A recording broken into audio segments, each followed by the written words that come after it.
Is Nick Nurse coaching Paul George the X factor for this team? PG talked during media day, and we see how he's fitting in with the Philadelphia 76ers early on.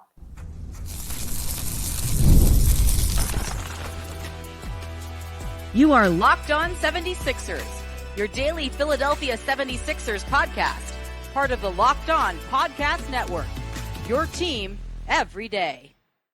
Welcome. You are Locked On with the Philadelphia 76ers, Kayla, Santiago, alongside Keith Pompey, every single day here to give you your Sixers coverage. Thanks for making Sixers your first listen every day, part of the Locked On podcast as well. And make sure today's show brought to you by FanDuel. You can start the season with a big return on FanDuel. Place your first $5 bet, and you'll get started with $200 in bonus bets guaranteed. Visit FanDuel.com today. So we're going to be everywhere today. It is Friday. All these media members coming out and being able to get a lot of sound from guys like Paul George. Is he going to be an X factor? We talk about him playing in preseason or not playing in the preseason. It's going to be very interesting to see if he allows himself to do so and if the staff allows him to do so as well. And then we're going to go into the power forward question. Who will it be? Who are the best fits? It's going to be a fun one right here on Locked On Sixers. Kayla Santiago with you, sideline reporter for the Delaware Blue Coats, the Sixers G League team. And then, of course, Keith Pompey, writer for the Philadelphia Inquirer and writes by the Philadelphia 76ers. So, Keith, we're going to start off with Paul George. He talks at media day, and there's a whole lot of quotes that he put out there that are really interesting. So far, he's excited to work with Nick Nurse. Defensively is something we talked about yesterday that he's really been standing out. But the one thing that Paul George did say that immediately struck my mind was he wasn't sure if he was going to play in the preseason. And I know it's early. I know we've always been talking about injuries. It's the NBA. That makes me a teensy bit worried, and I'm going to tell you why. Because you look at a sport like football in the National Football League, those guys don't play preseason, and you want to close your eyes week 1 and 2 because it is just a mess like preseason games. So Paul George, Keith, maybe not playing in the preseason. We'll have to wait and see. Does that worry you at all with especially Joel Embiid most likely not going to play in the preseason either? It doesn't worry me, and I'm going to tell you why. The only reason is because Paul George is a guy who's out there practicing. You know, he's going through the scrimmages. He's doing all the drills. So it's really not worrying me per se. The thing is, I think that when you look at the 76ers, they have 6 preseason games right now. I do expect him to play in a couple of them, right? Mm-hmm. But the first game is going to be Monday, and it's going to be against the New Zealand Breakers. He doesn't have to play in that one. Then the next one is going to be Friday against who was it? The Minnesota Timberwolves, yeah. Right? In Iowa. Then they play the very next day in Boston. So to me, it doesn't make any sense to have a 34-year-old guy playing in back-to-backs in the preseason. So I feel like he'll play in one. He could, I wouldn't be surprised if he play in one of the first ones. Play in one of the two. Talking about the Minnesota game or Boston, the back-to-back. But if not, I think that we will see Paul but you are right. The thing about it is you have to get these guys on the floor because you're never going to know what's going to happen. And if they don't play, 15 games in the season, it's like, oh, now it's time to figure it out. I know it's an 82-game season, but at the same time, that's not the right time that you want to figure things out if you're the 76ers. And I know that Paul George is a veteran, and by no means am I saying that he can't hold his own because he absolutely can. But there's a ton of new pieces on this team, Paul George being one of them. And Tyrese Maxey, Joel Embiid, they're not new pieces, but PG is going to have to learn how to play with them as well, share the ball a little bit. It does worry me a little bit, I'm going to be honest with you, because Paul George coming into this preseason, no Joel Embiid most likely as well. Tyrese Maxey is going to be that guy. He's already showing leadership.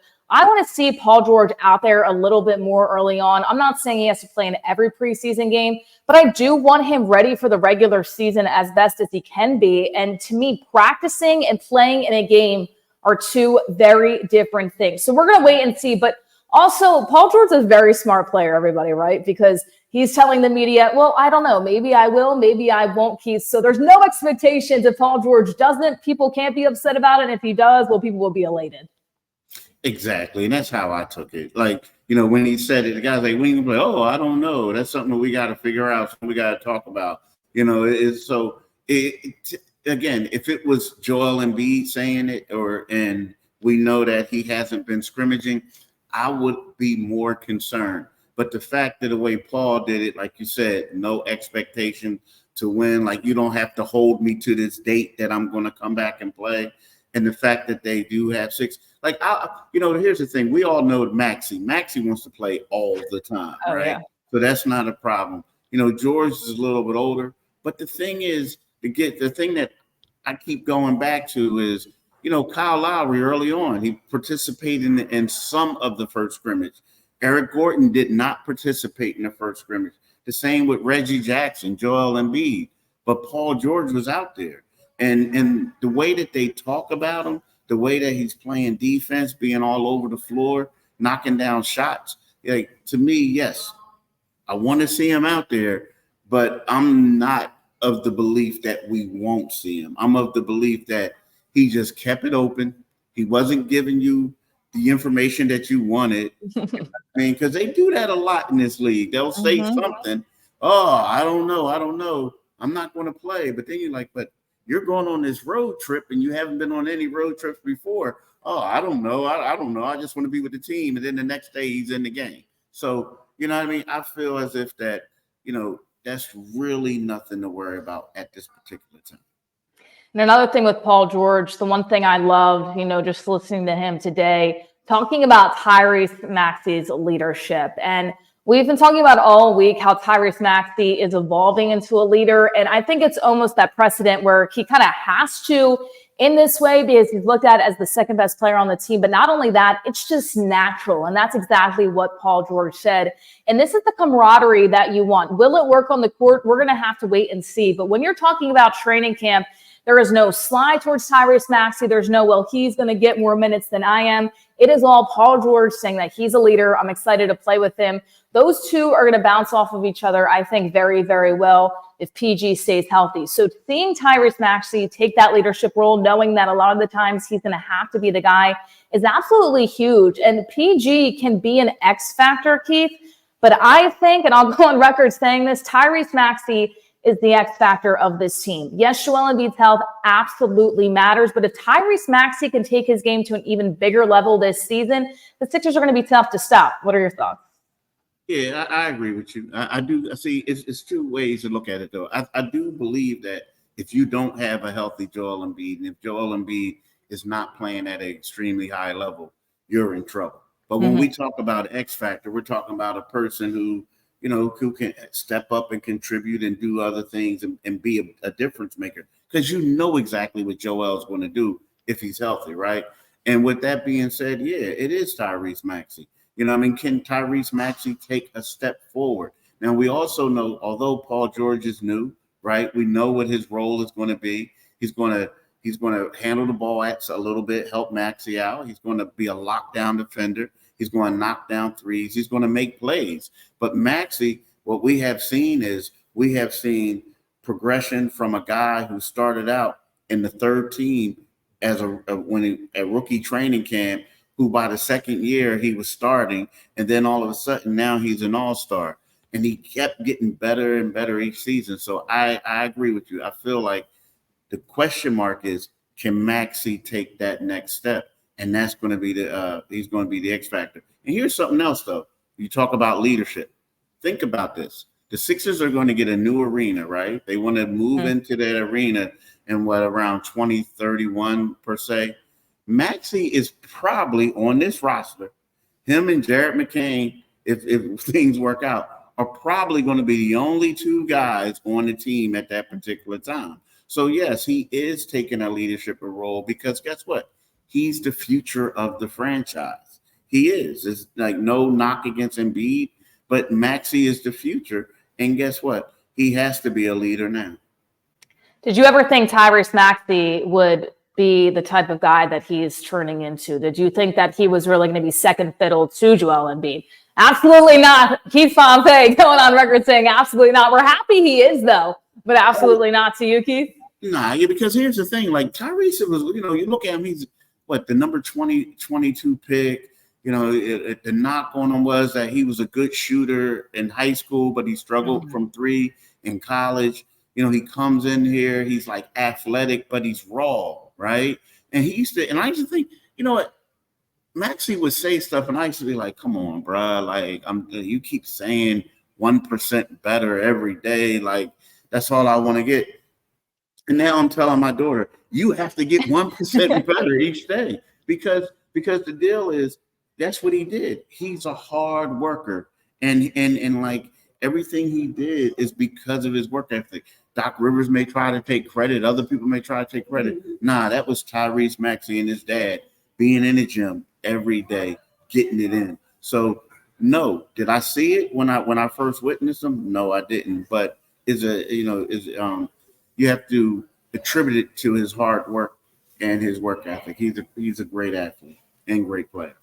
Yeah, and in the beginning, I thought Tyrese was just going to be kind of a spark plug guy, maybe come in to start at times, come off the bench. But that's also because you look at who the Sixers drafted prior as guards. Markelle Fultz didn't end up working out. Ben Simmons doesn't end up working out. So already in your mind, you're saying, all right, well, is this guy really going to make a difference? Well, he has a chance to be an X factor and a huge one this season coming up. But we are going to have to talk about power forward, that position that we've all been talking about. Will it be Kayla Martin's, or can other players try to get that position as well?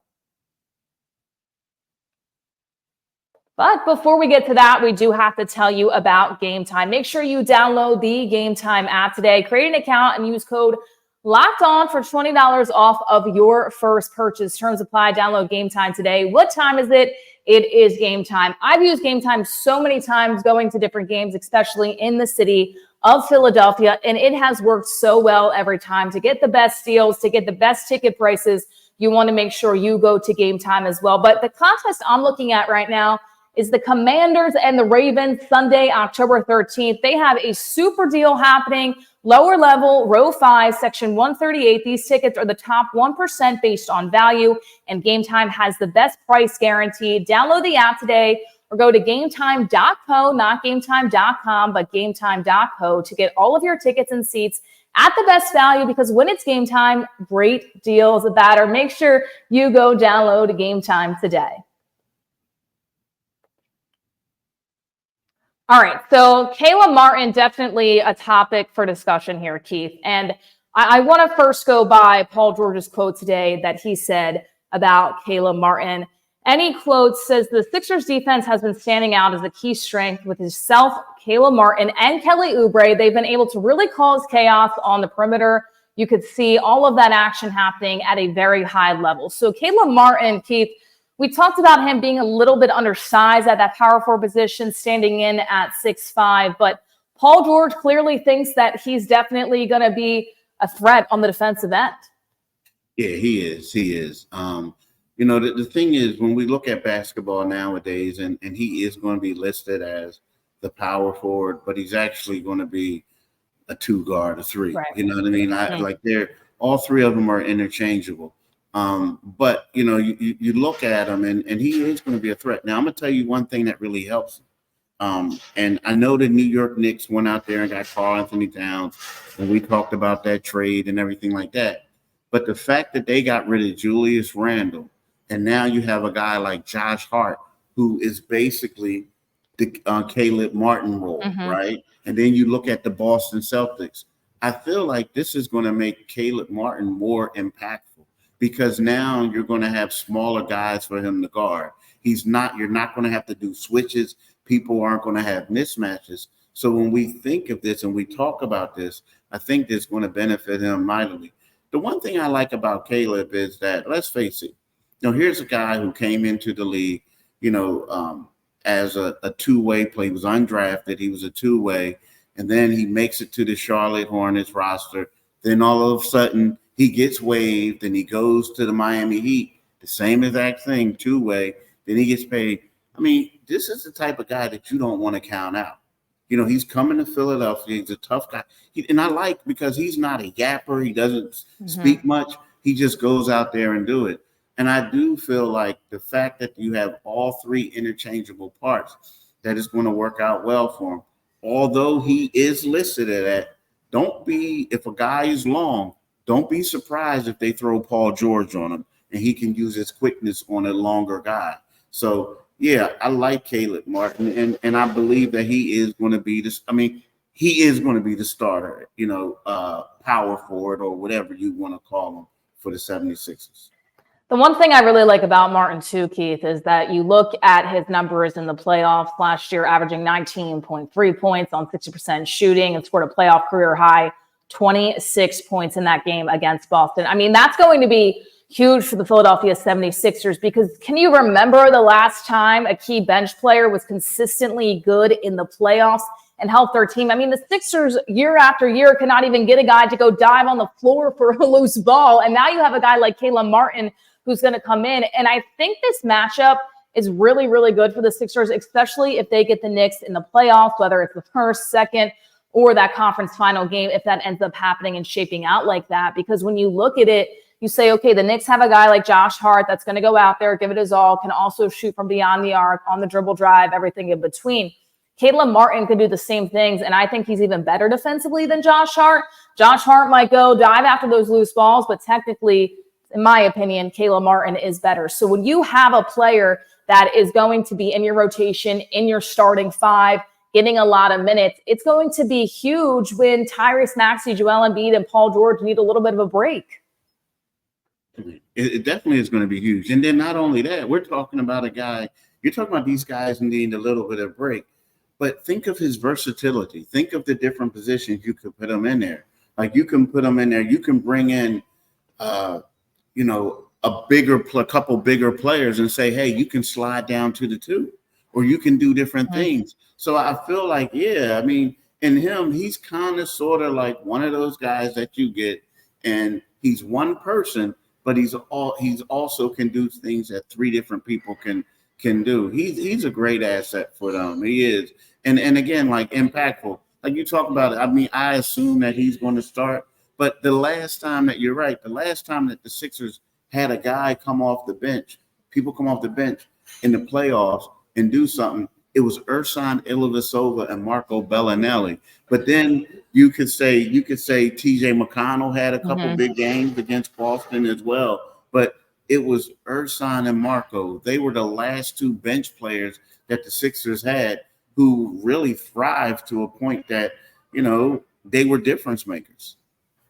Keith, I have to bring up a memory there. Marco Bellinelli, where were you when his foot was on the line and the confetti completely spread, thinking that the Philadelphia 76ers were moving on?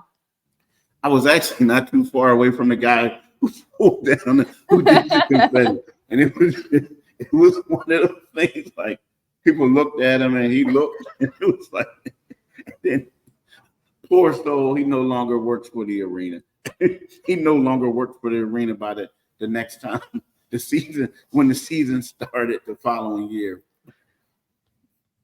It's tough, right? That almost seemed like a fantastic moment, but then it not really happening. But, going back to Kayla Martin, the one thing I like is Kelly Oubre was the guy that I was extremely high on when the Sixers were able to get him. I really liked how he played last year. When the unfortunate thing happened, when that accident happened in Philadelphia, I was like, oh no, of course, they're finally all starting to click last year. Then he comes back, not necessarily as productive, but then he starts to get there. So to me, when Paul George is pointing out somebody like Kayla Martin, you have two guys like we saw Kelly Oubre last year going out on the perimeter and getting that defense, being able to close out. Because how many years, Keith, did everybody say the Philadelphia 76ers need an elite perimeter defender? Ben Simmons was pretty good at it, but for a long time, it was only him. Tobias Harris tried, but it didn't work out because half the time he was a 3, half the time he was a 4, and the coaching defensively just wasn't there. And now you have two guys in Kelly Oubre and him as well being able to play there. Kayla Martin and Kelly Oubre in the starting lineup, if that's how it ends up panning out, it's going to be really exciting defensively to watch.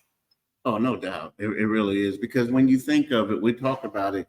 Okay, you had Ben Simmons a little bit. I mean, he was good, great. And then you had Jimmy Butler, right? Mm-hmm. But now we're talking about three of them. And the thing is, you like, even like Kelly Oubre, when he first came here, I can't say last year he was an elite defender, but he became an improved defender, and he tried. Mm-hmm. And you can argue right now he's a good defender. He's not elite.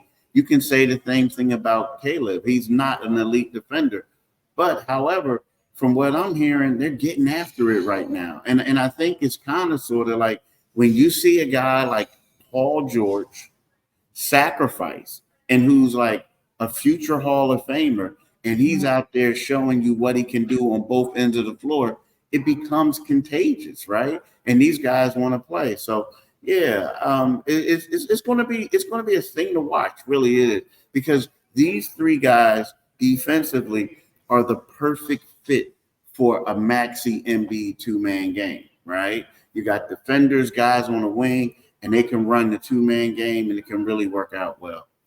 This is what we've been waiting for, those 3-and-D guys that can get back on defense, or Embiid can kind of throw out to work around the perimeter and get a good shot up. I mean, it's going to be exciting to see what Kayla Martin can do, and I hope that you guys get to talk to him a little bit more, hear what Paul George has to say about him, because clearly he is definitely making an impact throughout training camp. But we have even more to talk about when we come back here on the Locked On podcast. Guerschon Yabusele is a player we have to keep our eye out on. Don't forget about him and the impact that he was also able to make in the Olympics.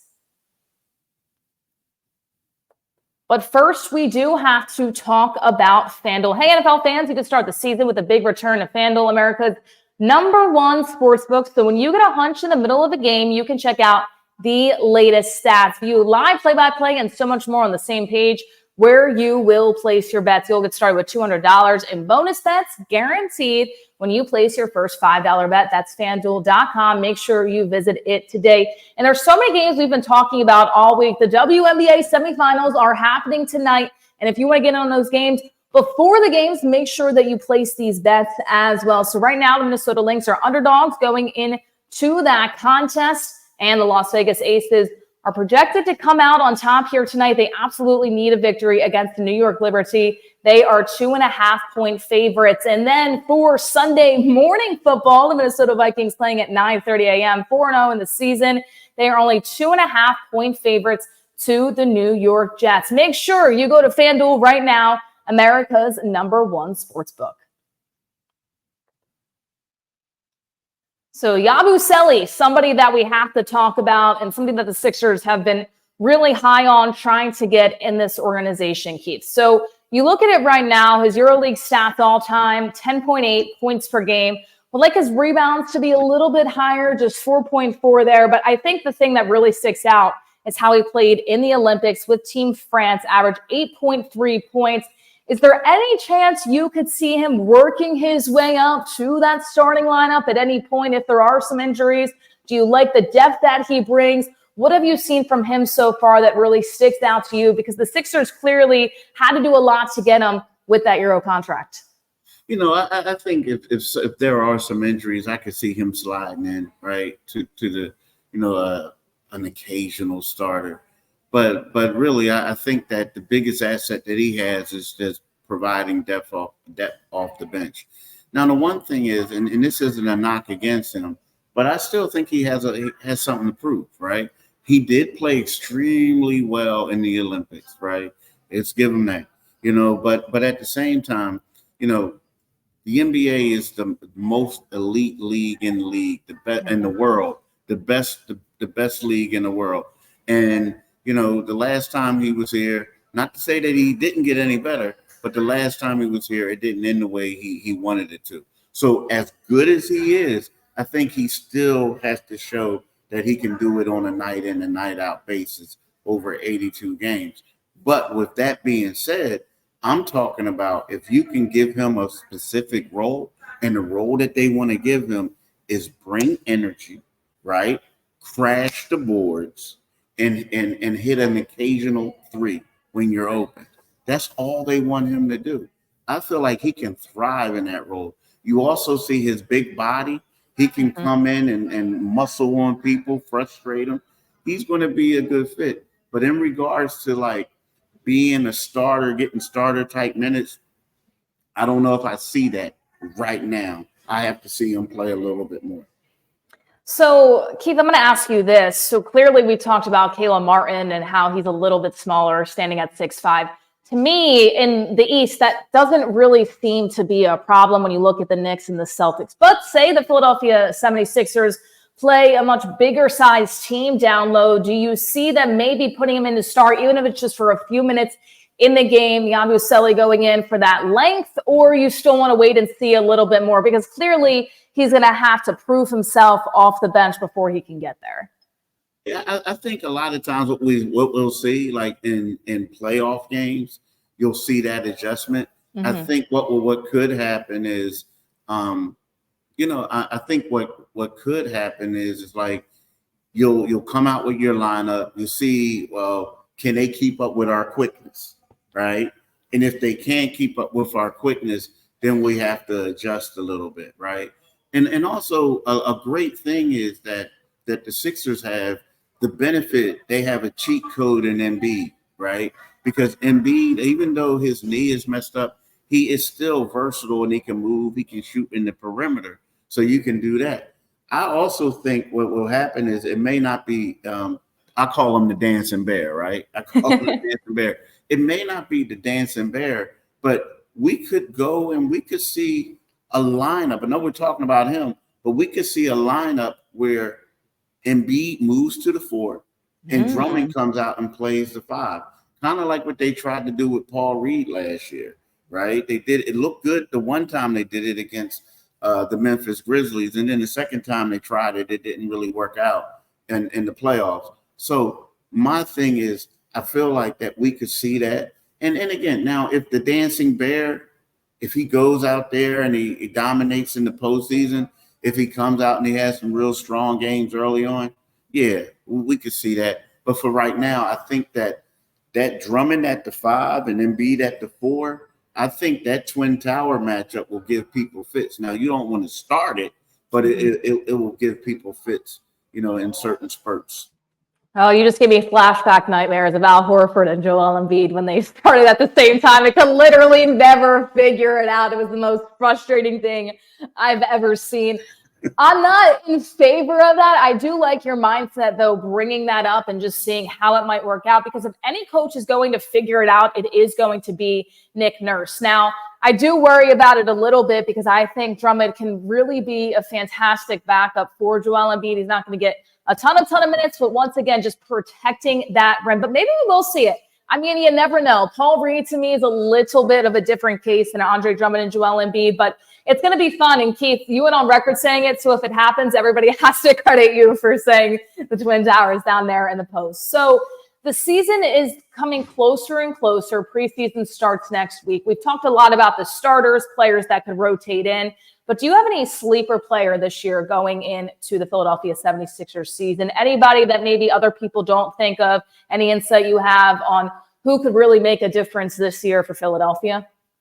Well, if we're going to talk about the starters, we're going to say, right now, I'm saying is Caleb Martin, Kelly Oubre Jr., is Maxey, Embiid, and PG, Paul George. Right.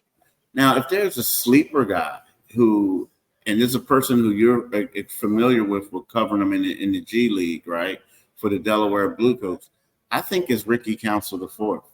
And I'm saying sleeper because he's the one guy that no one is really giving a lot of hype to. No one's talking about him. They're not saying anything. Everyone's talking about like the new additions that they have.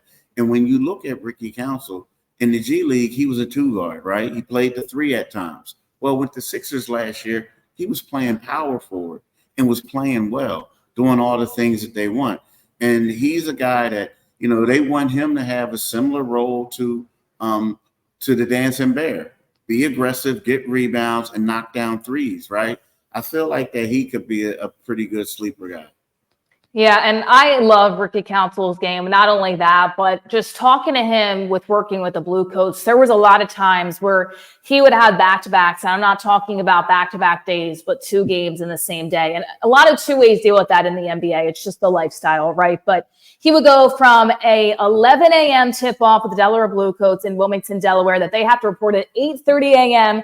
in Wilmington, and then go and play a night game in Philadelphia with the 76ers. And I talked to him a lot about that. And I said, are you tired? How you feeling? How's your caffeine intake right now? And he said, listen, this is exactly what the dream is. This is what I want to do. And I will do this every single day if I have to. Now, my body might need some rest, but at the end of the day, this is the dream I strive out for. And I think he also became a fan favorite very quickly. He averaged 23.1 points per game last year with the Delaware Bluecoats. And also, I'm going to call this right now, the Sixers might put him up for the dunk contest because he has some crazy dunks that we saw at the Bluecoats and a tiny bit with the Sixers last year. So he's somebody that I think he's definitely a down low sleeper, but if there's some injuries, if guys need rest, he can definitely make an impact. So Keith, the Sixers start next week for the preseason. You know, you've been able to kind of cover them all week long. What are you looking forward to most to next week before we send things off?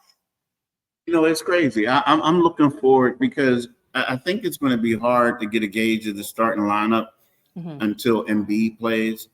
But even with that said, I want to see Caleb Martin play, but also I want to check out the older guys. I mean, and I doubt if they play a lot, but I want to see what Eric Gordon can do. I want to see what Reggie Jackson can do. You know, because you're looking at Reggie as a guy who could come off the bench and in the fourth quarter hit nice shots for you.